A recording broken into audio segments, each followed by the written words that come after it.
पिछले यूपी के चुनाव में हमने कई ऐसे वीडियो देखे जहां पर लोग बोल रहे थे चाहे सड़कें उखाड़ दो, चाहे कितनी भी महंगाई बढ़ा दो, चाहे कुछ भी कर दो, वोट तो हम बीजेपी को देंगे। क्यों? क्योंकि वो धर्मांध लोग हैं, उन्हें इस देश के विकास से कोई मतलब नहीं है, वे राष्ट्रवादी नहीं हैं, उनका राष्ट्रवाद से कोई मतलब नहीं है, वो देश प्रेमी भी नहीं है, देशभक्त बिल्कुल भी नहीं है, वो देशद्रोही श्रेणी के लोग हैं जो इस देश को जो है किसी भी हालत में एक धर्म के तहत तानाशाही के लिए मजबूर करना चाहते हैं।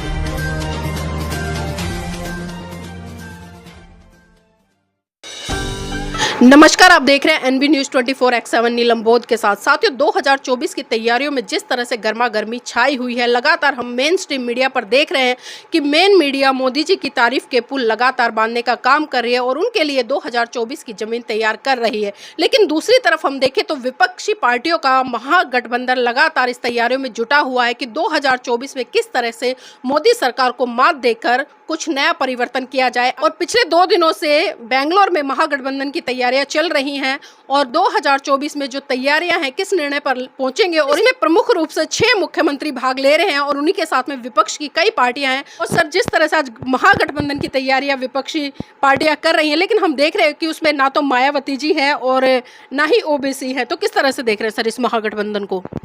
देखिए, ये जो महागठबंधन बनाने की तैयारी हो रही है, इस देश के लोगों को जो है कुछ बातों को ध्यान में रखना चाहिए।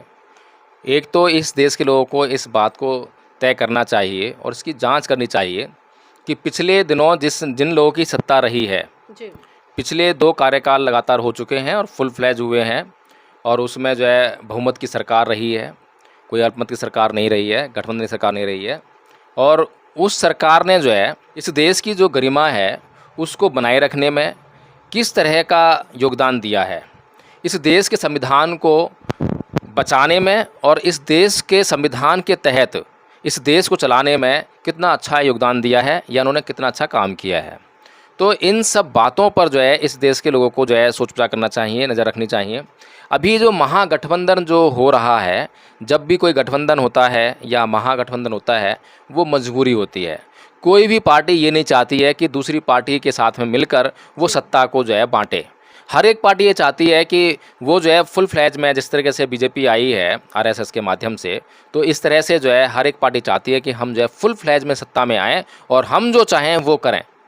तो ये हर किसी पार्टी की इच्छा होती है और गठबंधन जो है हर किसी पार्टी की मजबूरी होती है। लेकिन मान्यवर साहेब कांशीराम जी कहा करते थे कि जो मजबूत सरकार होती है उससे कहीं ज़्यादा अच्छी जो है मजबूर सरकार होती है। तो हमारे लिए तो बेहतरी इस बात में है कि हमारे लिए जो है हमारे सामने कोई भी सरकार, क्योंकि हम अभी सरकार बनाने की स्थिति में नहीं हैं, तो हमारे सामने जो भी सरकार आएगी वो अगर मजबूर रहेगी तो अपने नापाक इरादों को जो है साइड में रखकर सरकार चलाएगी। जिस प्रकार से हमने देखा है कि पिछले 2 कार्यकाल जो है गए हैं और उसमें जिस तरह से संविधान की पूरी धज्जियां उड़ाई गई हैं और उन धज्जियों को उड़ाते हुए सभी पार्टियों ने देखा है, और किसी भी पार्टी ने उन संविधान की जब धज्जियां उड़ाई जा रही थी तो उसके खिलाफ कोई आंदोलन नहीं किया। नई संसद का निर्माण किया गया, नई संसद के उद्घाटन में जो है राष्ट्रपति जी को नहीं बुलाया गया है, सेंगोल की स्थापना कर दी गई जो कि राजदंड का प्रतीक है, जो कि राजतंत्र का प्रतीक है।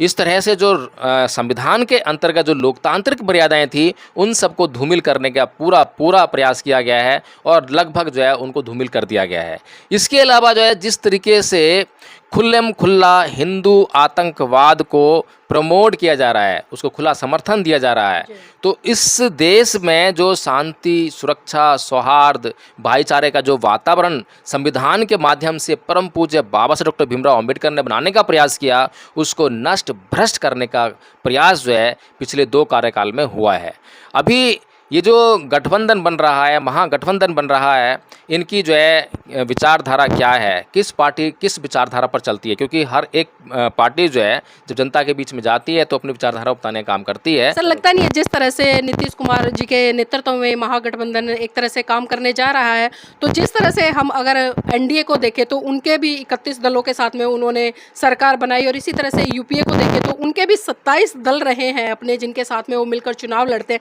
लेकिन अभी वर्तमान वर्तमान में जिस तरह से, चाहे मैं उत्तर प्रदेश की बात करूं, हरियाणा की बात करूं, पंजाब की बात करूं, छत्तीसगढ़ की बात करूं, झारखंड की बात करूं, अगर यहाँ पर जो ये विभिन्न छोटे छोटे दल हैं या जो क्षेत्रीय पार्टियां हैं या कुछ जो राष्ट्रीय पार्टियां, अगर वो मिलकर चुनाव लड़ती है तो क्या भाजपा को हराने में कामयाब नहीं होंगे?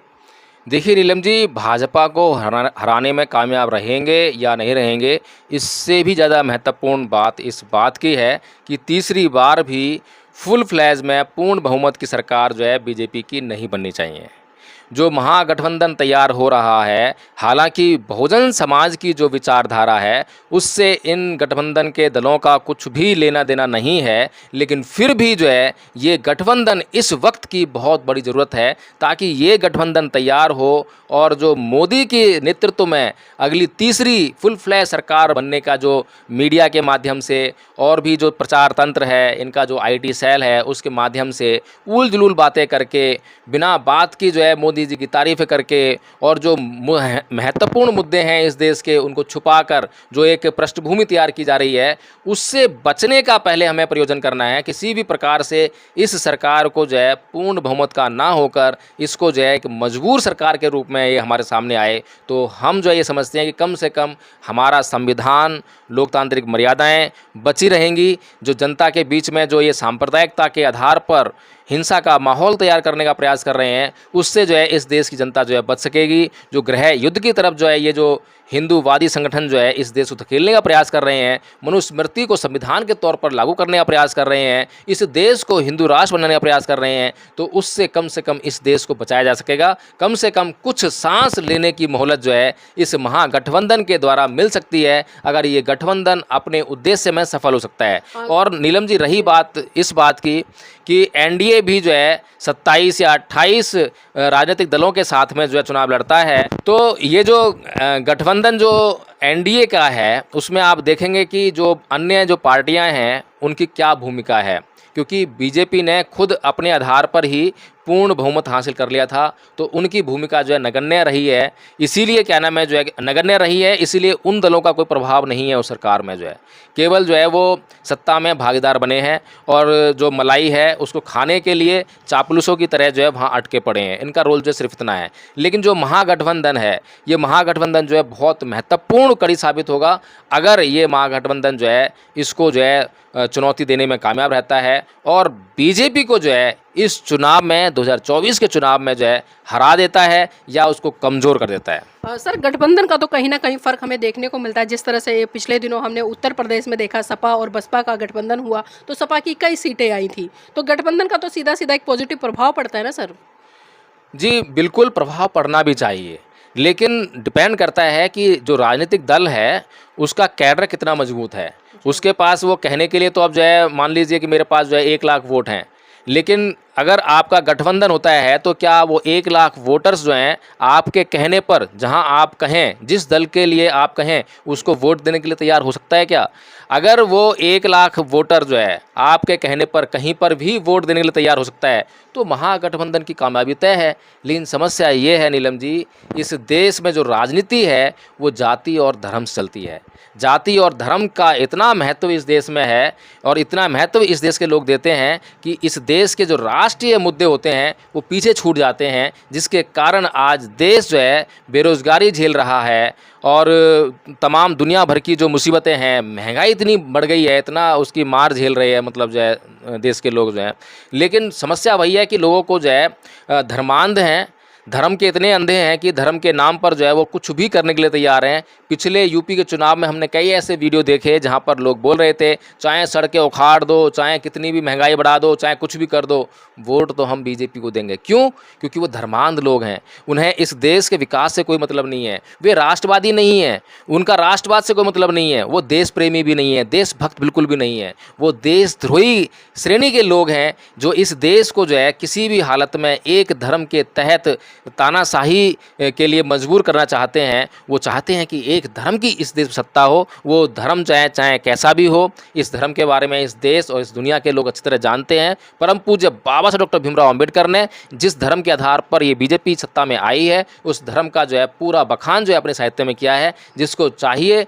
वो पढ़ सकता है। जी, बहुत बहुत धन्यवाद सर आज की इस चर्चा में जुड़ने के लिए। और साथियों अब देखना ये है कि जो ये महागठबंधन बन रहा है नीतीश जी के नेतृत्व में, आखिर ये किस दिशा में बढ़ेगा, कितनी बड़ी सफलता इसको हासिल होगी, क्या ये भाजपा को 2024 में सत्ता में आने से रोक पाएगा।